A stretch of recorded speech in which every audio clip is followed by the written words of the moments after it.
చంద్రుడిపై మనుషులు శాశ్వతంగా నివసించేలా అమెరికా అంతరిక్ష సంస్థ నాసా భారీ ప్రణాళికను ప్రకటించింది. దీనికోసం ఏకంగా $20 బిలియన్ భారీ వ్యయంతో 3 ప్రత్యేక మిషన్లను ఈ ఏడాది నుంచి చేపట్టనున్నారు. ఇందులో రోవర్లు, డ్రోన్లను కూడా వాడనున్నారు. అమెరికా తమపై ఆంక్షలు ఎత్తివేసి బలగాలను ఉపసంహరిస్తామని శాంతి ఒప్పందం ముసాయిదాపై హామీ ఇచ్చినట్లు ఇరాన్ ప్రకటించింది.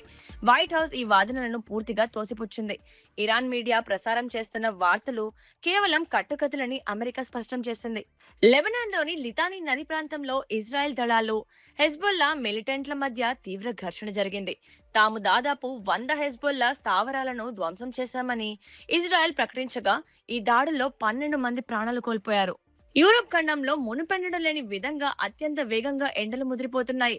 ఈ భారీ వడగాల్పుల కారణంగా పలు దేశాల్లో ఉష్ణోగ్రతలు రికార్డ్ స్థాయికి చేరి మరణాలు కూడా సంభవిస్తున్నట్లు అంతర్జాతీయ నివేదికలు చెప్తున్నాయి. ఆఫ్రికా దేశాల్లో వేగంగా వ్యాపిస్తున్న ఎబోలా వైరస్ నియంత్రణకు థాయిలాండ్ ప్రభుత్వం కఠిన నిర్ణయం తీసుకుంది. ఎబోలా ప్రభావిత ప్రాంతాల నుంచి వచ్చే వారికి ఏకంగా 21 రోజుల పాటు నిర్బంధ క్వారంటైన్ విధిస్తూ నిర్ణయం తీసుకున్న మొదటి దేశంగా థాయిలాండ్ నిలిచింది. మరిన్ని అప్డేట్స్ కోసం మా ఛానల్ ని ఫాలో అవ్వండి.